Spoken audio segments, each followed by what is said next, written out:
Happy Devils Wednesday. This is the State of the Fan Address presented by pucksandpitchforks.com. I'm your host, Sam Wu, here with the editor-in-chief, Nick Villano, as we're streaming live on Facebook Live, YouTube Live, X Live, Twitch, and now on Instagram Live on the Let's Go Devils Network. Coming to you live from the Primetime Radio Studios, both North and South Jersey, covering the Garden State, talking Devils hockey. Jack Hughes. Is he the real star of your New Jersey Devils? Something we will be discussing. Nick, I'm so glad to see you, my friend. How you doing, bud? I'm doing all right. You ever put something up on social media and be like, I don't think I spelled this right. But I did it. I wrote soliloquy. I probably spelled it wrong, but I did it. Oh, okay. Yeah, no, listen. Last night was Jack Hughes is insane because Jack Hughes is going to be the team leading scorer, and he missed 20, 21 games, something like that. Yeah, something like that. He has 2 multi-goal games since the Olympic break. I think that's 13 games. And he has, I think it's something insane. I know he has points in 11 of his last 13 games. So he only has 2 games where he didn't get a point. And one of them was the shutout to Detroit. That game stunk. The other one, I think it was the 4-3 overtime win against Toronto. But, you know, another multi-point performance last night. 2 goals, 2 very important goals, too. The Devils had to stave off multiple comebacks by the Dallas Stars. Jack Hughes is he's such a dude right now. Like, it stinks that they're playing for nothing because Jack Hughes is feeling it against the best players in the world. Like, he was the best player on the ice last night. There's a lot of, like, the Dallas Stars have some of the best players in the world between Wade Johnson and Miro Heiskanen and, you know, Jason Robertson, a bunch of, like, they just got some dudes over there in Dallas. But Jack Hughes is the best guy on the ice, and he's been the best guy on the ice in most of the games the Devils have played since the Olympic break. And I am curious. I had a feeling that a big Olympic I had a feeling, and I you know, we talked about this on podcasts. I wrote about it. I had a feeling the Olympic break was going to be great for both Jack Hughes and Luke Hughes. I thought Luke Hughes would come out motivated. They didn't make the team.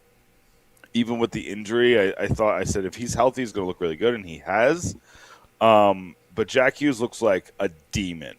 Like, he looks like an insane player that has just been dominant at all levels of play. He's been great for the offense. His defense looks really good again. He's a superb power play player again. Like, all these things that just had been a little inconsistent in that middle part of the season, especially that, you know, when he first came back and he was still at the cast on his hand, just something seemed a little off. Since he scored that golden goal, he just looks like he has a chip on his shoulder. My worry, Sam, what happens over the summer? Because the chip's going to, like, wear off. You know, the golden goal moment's going to feel a little further in the distance. Like, I don't think that Jack Hughes will ever have a lack of motivation. I don't think Jack Hughes will ever have a lack of confidence. My worry is that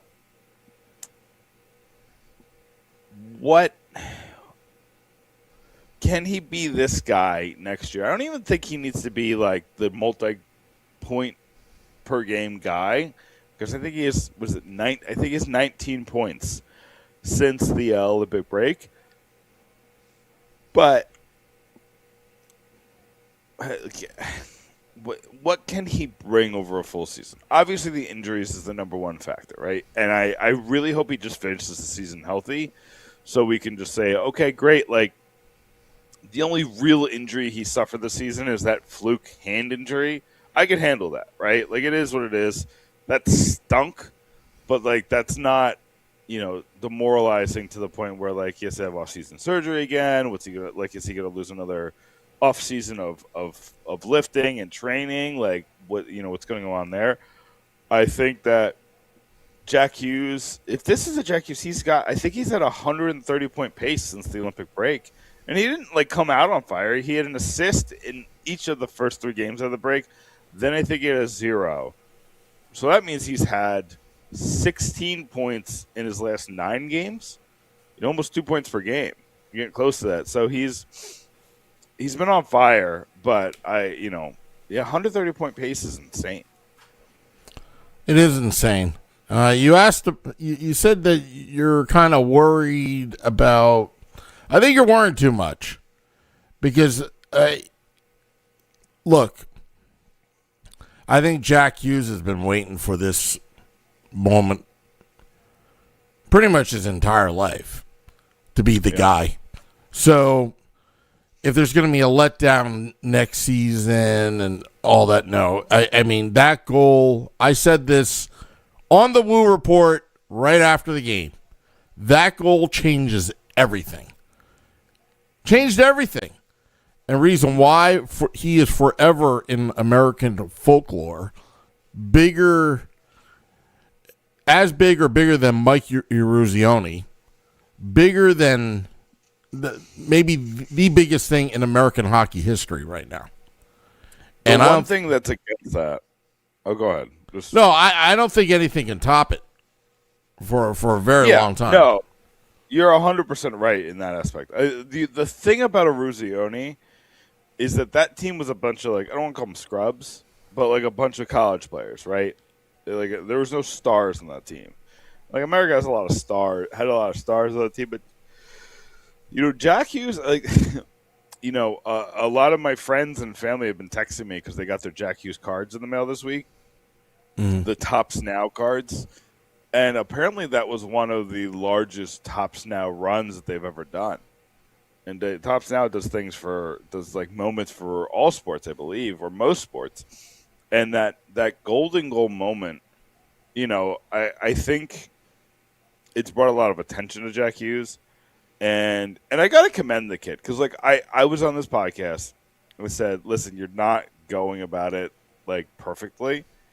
Like, he was making some mistakes in the process that caused, that brought the controversy further to the forefront. But since he landed in New Jersey, he's done just about everything right.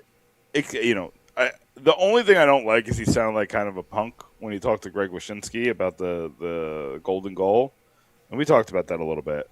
I just don't think he came off very well with that, and it is what it is. I'd rather him be upfront about it, but everything else, I think he's built his star to like a different nebula. Like he's just on a different planet when it comes to star power. I think, I mean, the Devils have to be happy because he must have sold tens of thousands of New jerseys, right? Like, yeah. Even the Devils. I know the USA jersey is incredibly popular. That's the one that people are going to buy. But I bet you people are buying. These rich kids are buying every type of Jack Hughes jersey there are. And the Devils are going to announce a new alternate. I bet you that's going to sell out, because of the popularity of Hughes and everything. I think that this team has probably thousands of new fans. People are just watching Jack Hughes. Like, we talked about how that dog water game that was the Red Wings versus the Devils, I think it was 2 weeks ago on a Sunday, was the most watched ESPN game that wasn't a Winter Classic or a opening night. Like, that's ridiculous. Like, that. But this guy has brought a fan base in. And that's why, like, I think we talked about this. Like, I think that there's going to be a renewed conviction now to trade for Quinn Hughes. I think that, they're going to call the Minnesota Wild and say, hey, like, we need to make a move now. Like, I think, and Dallas losing, ironically, you're going to be rooting like heck for him in the first round because I want Quinn Hughes to lose, right? I want him to see that it's no different here. I might as well go play with my brothers. You know what I mean? But this offseason, like, I think this offseason is really important in the future of Jack Hughes. And, the Devils are lucky. Devils are really lucky that this is the season that they sucked. And obviously they've had other seasons where they sucked, where they weren't so lucky. But, they aren't the disappointment of the league, right? Like, the Toronto Maple Leafs are going to clean house. So, like, that's going to eat up a lot of the attention. And what's the future of Austin Matthews is going to be there. If the Edmonton Oilers missed the playoffs after Connor McDavid signed just that 2-year extension, the future of McDavid's going to be on the table. And that's going to be the talking point. There's a bunch of really good star players that are just be like, well, where is he going to go? If we haven't heard a ton about Sidney Crosby to Colorado, but those rumors were really going rampant earlier this season and in the offseason. There's a lot of super duper stars that there's going to be speculation around that I think the Devils get to take the star power of Jack Hughes as a positive without the inevitable star misses the playoffs. When is he going to ask out question, right? And I think that they're lucky in that. They've been very unlucky with a lot of things, but they're lucky in that. Well, Nick, let's go back, because I'm not saying I disagree with you, but I'm liking the Jack Hughes, the imperfect Jack Hughes. How he's handled everything, because the Jack Hughes before the Olympics was so freaking careful of what he was saying to the media that it was just. I'm going to disagree with you there, but let me finish. Real quick? All right, go ahead. Just because Jack Hughes treats the local media different than the national media. He literally told people in the offseason that he wanted Quinn Hughes to be on his team.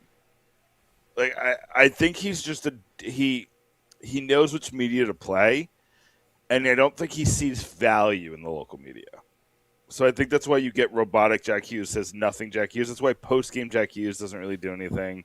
That's why he's having a conversation with Greg Wyshynski, and he's never done an exclusive with anybody from Jersey, like any of the Jersey media people. I can't. Did he do something with pucksandpitchforks.com? He has not done anything with pucksandpitchforks.com. No. Oh, no, I'm sorry, Fansided, sorry. Well, he did a media tour, and we were on the tour. So we did get to be on the tour, which was nice, and he did do an exclusive with Steph Driver, who's my boss. So he did, but again, I consider that a national media thing because he was doing it as part of the Olympic thing.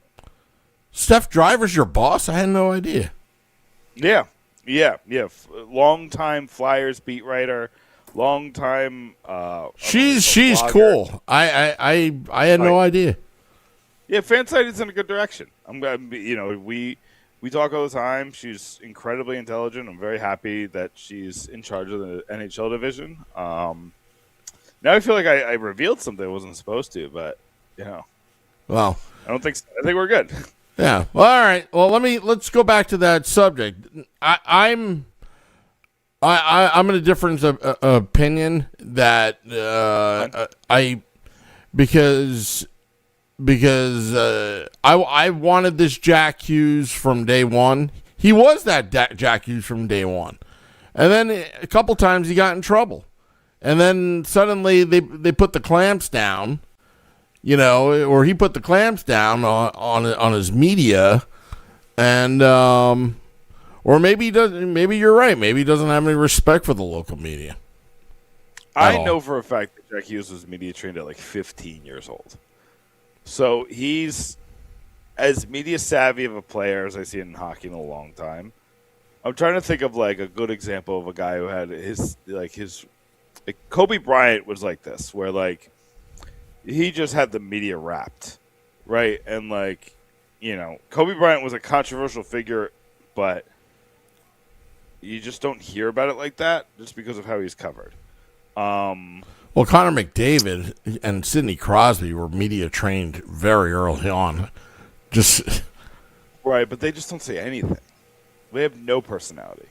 Like, they sound like robots. Whoa. They asked Sidney Crosby about his goal. Well, so did Jack. So did Jack for a long time now, till after the Olympics. Yeah, but Sidney Crosby is never saying, "I wish my brother played on my team." You know what I mean? Well, or he's never, I also think it's different because he plays with his brother. So, like, when you get them in a room together, it's a little different. But you even got, like, remember when he used to talk about rooming with Ty Smith? It was like Ty Smith doesn't know how to, or no, Ty Smith used to say he didn't know how to cook broccoli, and then, like, they would talk about it in interviews. Okay. So there's, like, you got at least some personality a little bit. Like, he gave you enough to, like, reel you in. But again, I think he was terrible at, I think he gave you nothing, which is what he wanted. But I think he's, like, I don't want to say manipulative because it's a negative connotation. I think he's really good at driving the media narratives he wants. Well, his mom worked in the media. Maybe that helped, And his dad worked for a team. I think it comes from that. Like, his dad saw the Toronto media, and they grew up around the Toronto media. You know what I mean? They saw I don't want to say the worst of the worst, but they saw the most, it's like playing on expert level at all times. Well, I think I'm thinking out loud here, but I think maybe what it is Jack is seeing, like, the local media as the adult autograph seeker that keeps on asking for the same autograph from you over and over and over and over and over again. I don't want to say that because I'm in that room sometimes, and I hate those people. I don't think adults should get autographs. I think that's, like, one of my rules is, like, if you're over, like, I'll give you till 25. If you're asking for an autograph and you don't have a child after 25, I think you need to, like, seek professional. I'll tell you what, I have trouble asking even Chico for his autograph because I don't want to come off to be that guy. But Chico and I have a relationship. Like, he's been on the podcast so many times. We text each other all the time, pick each other's brains about this team and why they stink, and, but even then, like, or even Bill Clement for that matter, just getting his an autograph.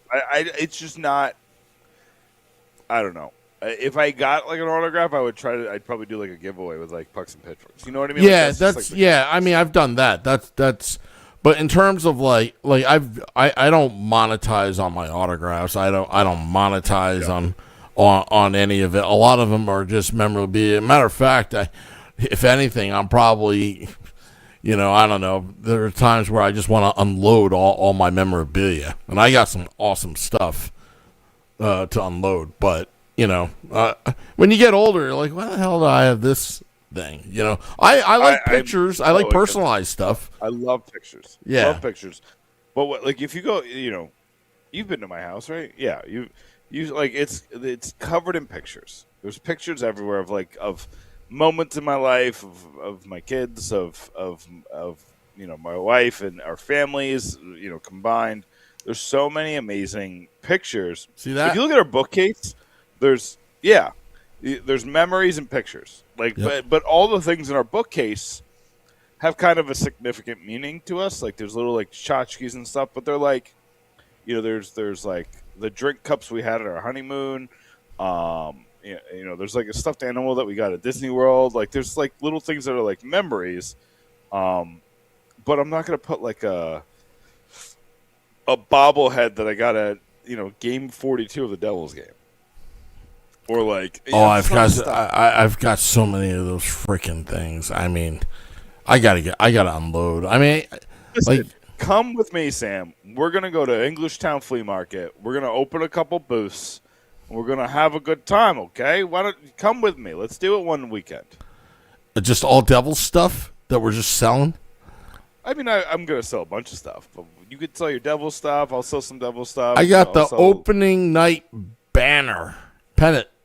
Opening pennant when the team in '82. I got that. I got a 6-foot poster of Chico Resch. I've got like jerseys from the '80s. Real, not replicas, like, from the '80s. Well, heck, I got this. Yeah, but you still wear that. For now. That's useful. Yeah, I mean, listen. But I like the homemade stuff where I got autographs on this Ranger Suck sign. You know, I got Zubris, Eliash, and I don't know who the other guy is. Maybe Igor Larionov. I don't remember. It's a little blurry on my screen, so I can't see it. But, yeah, I mean, listen, like those things are fun. Like I like fun things. And listen, I'm not a person who's against people like having their stuff. As long as it has a place. You know what I mean? Like, but there's so many people who just like kind of have stuff in boxes, and I'm just like, man, just get rid of it. Say goodbye. I have a rule. If I haven't looked at it in a year, then it has to go. No matter how useful I think it is. If I haven't used it in a year, gotta go. See you later. Yeah, I actually read a couple self-help books, how to be a minimalist, and one thing that worked for me. And I started to get rid of stuff, and maybe I should start this again. I'm sure Mrs. Wu would love this. Is if it's something that you can get rid of but still sentimental, take a picture of it and store it away, and then get rid of it. Yeah, I'm just, I don't think I'll ever miss any of this stuff. You know what I mean? Like I don't know. Maybe I'm cold in that way, but I forgot. I was looking for something that was relevant to this podcast, and now I forgot what it is. So, anyway, as we get towards kind of the twilight of this podcast, Sam, I do want to ask you a question. Mm-hmm. I just put an article up on pucksandpitchforks.com right before this podcast. If the Devils had to choose one, which would you prefer? Replacing Sheldon Keefe or replacing Tom Fitzgerald? What would you choose? Can only do one. Can't do both. Well, I mean, if you replace Sheldon, Fitz. Fitzgerald, it's a 2-for-1 because the next GM is going to replace. No, they're going to keep Sheldon Keefe. That's there's people. Is that the rule? All right. That's the rule of this thing. Yeah, you either have Sheldon Keefe as your head coach, or you have Tom Fitzgerald as your GM. Not neither, not both. I would replace Fitzgerald. Yeah.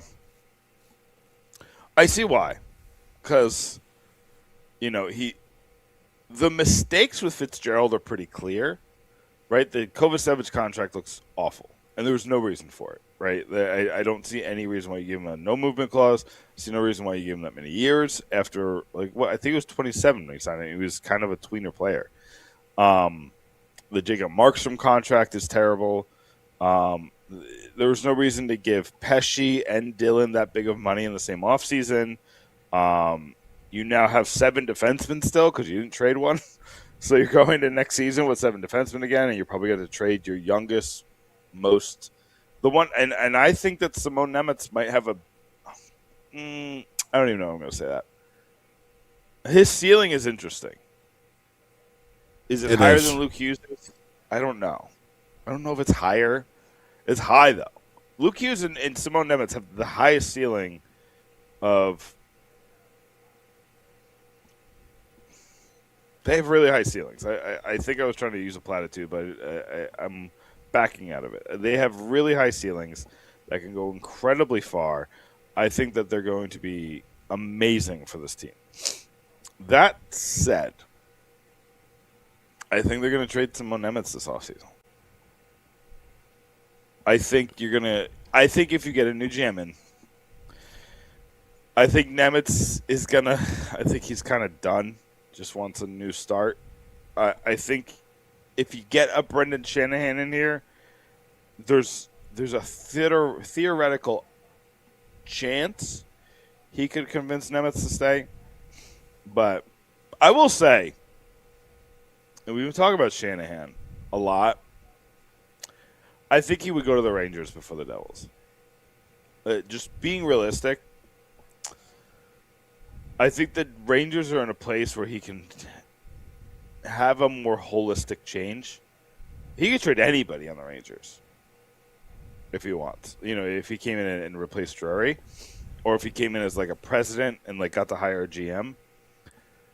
On the Devils, I think he's like they're not trading Jack Hughes. They're gonna do everything they can not to trade Nico Hischier. I don't think they want to trade Bratt or Meyer or a couple other guys. They can't trade anyone on defense because everybody has a no move clause. You just signed Markstrom to this contract, and he's kind of meh. I don't know. Did they give Markstrom a no move clause? I can't remember. I think so. Jesus. The Devils have the most no movement clauses in the league. So, like, I think he looks at the situation. While the Devils are definitely closer, like, there's no doubt in my mind that the Rangers are far away. The Devils are close, even with Mike Sullivan there. I think that Shanahan, the type of guy that Shanahan is, he's going to opt for the Rangers over the Devils. So you also have to take that into account, that I think there's a lot of teams that would really consider GM change this offseason. Like there's Toronto is another one, obviously. I think St. Louis might make a GM change. I'm trying to think of like the really obvious ones. Calgary, if I guess what has he been there? Only 2 years after Treliving left, right? Or no, Treliving? I don't know. Whoever it is. I think Vegas has some weirdness potential because they've been bad this year. They've been good, but like only because of the loser point. Seattle, there's like a bunch of craziness could happen. I don't know their GM situation, but is it still Hextall? What in Pittsburgh? In Seattle. Seattle? I don't know. Okay. Briere in Philadelphia, I don't think is exactly safe. That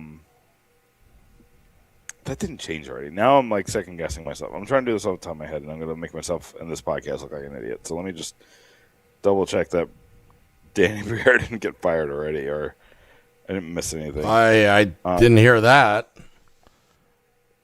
You really think Briere's job's on the line? I do. Yeah, just because the coach hire isn't working. That's not working at all, and the young players don't seem to like it. Cutter Gauthier just didn't want to come to Philly. He couldn't convince him to come. Now he's one of the best young players in the league. Yeah.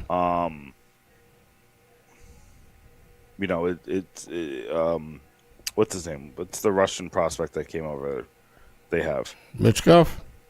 Michkov doesn't look great, while Ivan Demidov looks amazing in Montreal. You have the development's not working. There's just not a lot to be excited about in Philly. Like, they're all young. Philly kind of reminds me of the place that the Devils were in, like 2021.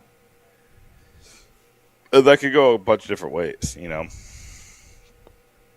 So I do think that there's a chance that they can make a change there. You already know that Nashville's making a change, right? Barry Trotz has already said he's stepping down. Yep. And I just named six or seven guys that might, and you never hear that GMs. GMs, it's usually like one or two a year. We stick with the same guys forever. But this year might be one of those weird years. The Devils are really, people are talking about, Sonny Meta. You got to hire Sonny Meta. Like, he's going to be number one on everybody's list. I don't think they're getting Sonny Meta. I think, like, I've talked about John Chayka a lot.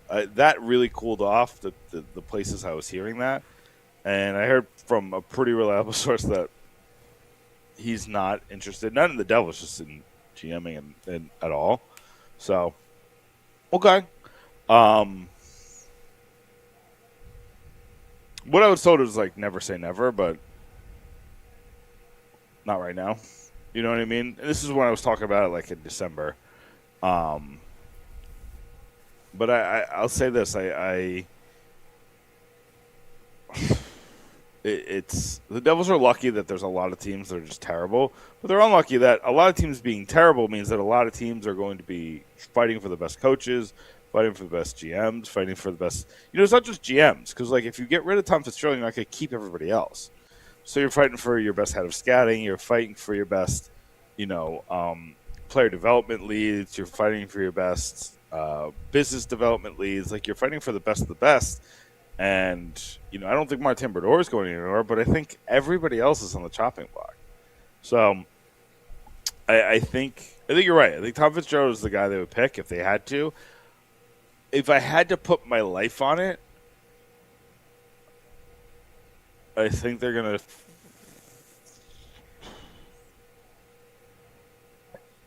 to fire Keefe and keep Fitz.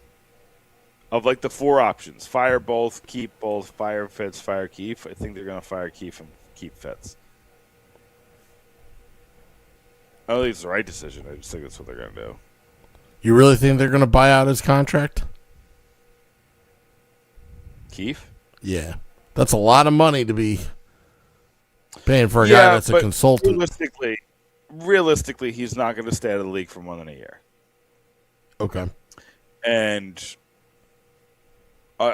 it works like the NFL, right? So if like Calgary hires him, they're going to pay his contract, right?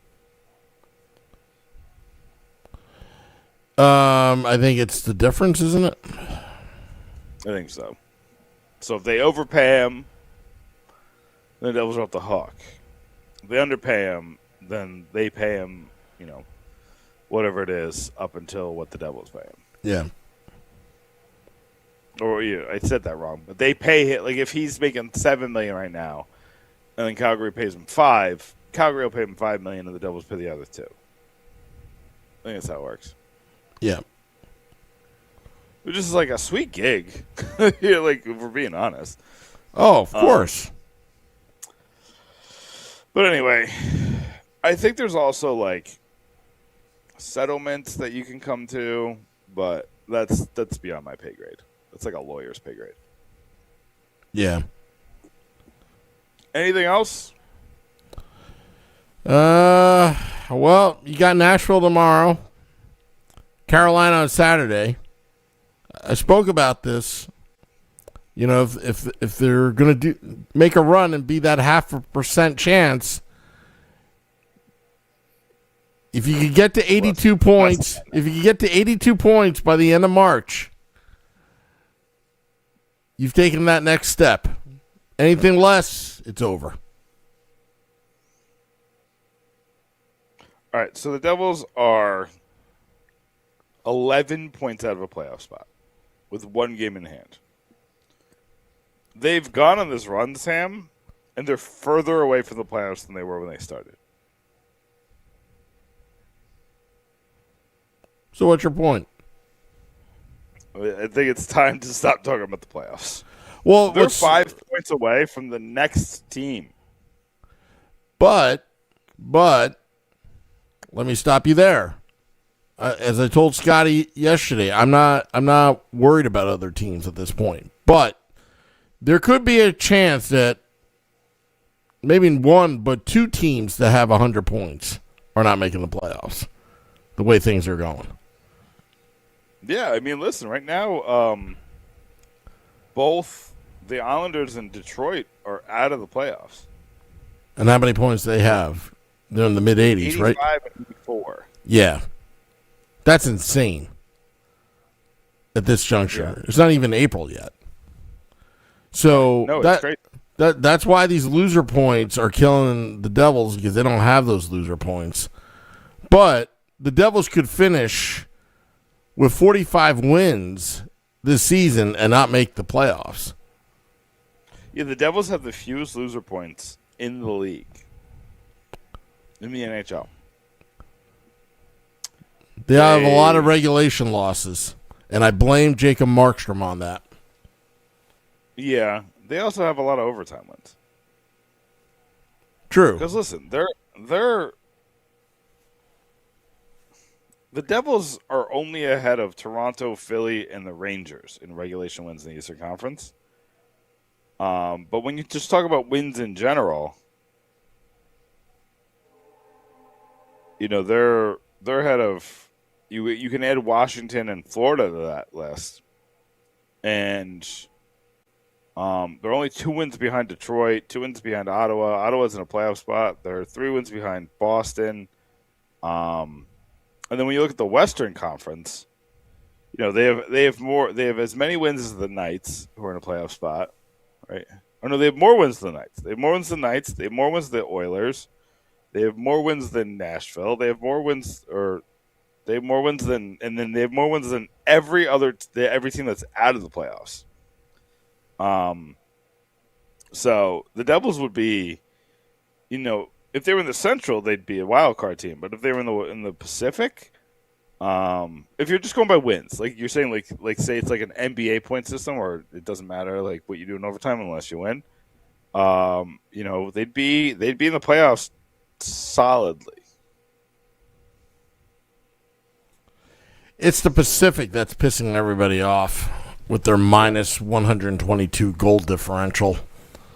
It's rough. Yeah, I mean, I think that's just unfortunate for the Devils, and they're in a position right now where they're in no man's land. How much of that is, let me see, that's okay. So it's 122, right? 80 of that is Vancouver. It's still minus 122. 80 of that is Vancouver. It's still minus 122. Do you know what the Devils are? No idea. Minus 20. Because of Jacob Markstrom. Yeah, it is. You're right. It is exactly what I mean. Listen, nine of them came in that 9-0 loss to the Islanders. It's kind of like Vancouver, you know. I thought they got one in there. No, it was 9-0. How did nobody get fired after that? I don't. I watched that debacle. That was our one and only bus trip this season. We had a bus trip, Nick, and it was a bust. It was a bust trip, that's for sure. Yeah. Poor Danielle trying to get that off the ground, and that's what I went to. Although we're having a garden invasion on Tuesday. Oh, that's fun. Yeah. I hope the last Rangers game of the season, right? Yeah. At Madison Square Garden, we'll be at American Whiskey, New York. Okay. Yeah. All right, well, Sam, listen. I'm ready for plugs if you're ready to go. Go right ahead. Pucksandpitchforks.com. I just told you I got that Sheldon Keefe versus Tom Fitzgerald article. That's up right now. Head to puckspitchforks.com right now. We got a story about Jack Hughes after last night. Big game. I'm going to write about Anton Silyev. He seems to be a hot topic right now. Listen, I've heard. I try not to reveal too many sources, but I've heard that he's coming. It was the plan from the day he was drafted to spend 2 more years in the KHL and then come here. And I've heard nothing but everything bad that happened this year reinforced that plan. That's what I've heard, but this was months ago. So the reports today that he's considering staying in Russia or whatever the report was, I don't believe it. I'm just going to be honest. I think so. I'm going to write about Anton Silyev tonight. And listen, it's the end of the month, so I'm going to get you so many articles.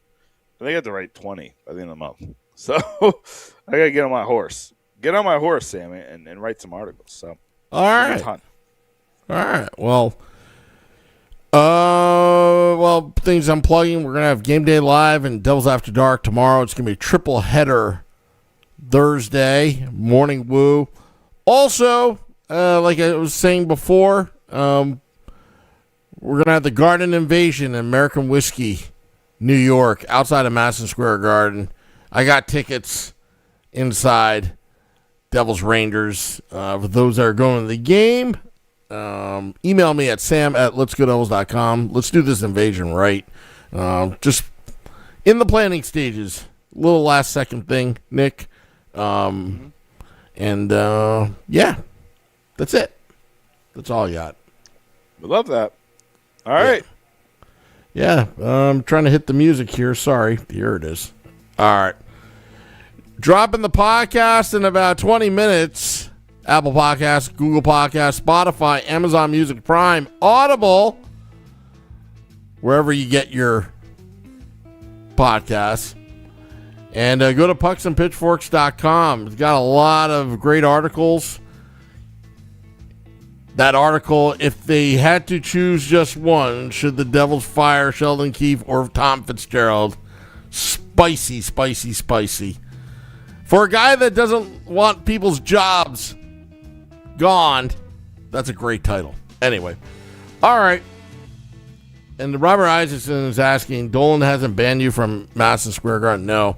Besides, I got Clear as well, so I can't wait to use that to get into the building because I hate waiting in line. Oh, they use Clear? Yeah, they use Clear. Yep. That's smart. I use that. I use that at Yankee Stadium for the Penn State game for the Pinstripe Bowl. It was like literally a 45-minute wait to get in. It was terribly run, but Clear was there, and I was like, bam, just like that. So which way to TSA pre-check? What? Yeah. Well. All right. Anyway. Sorry. Bad one, apparently. Yeah. All right. Till next time. Let's go Devils.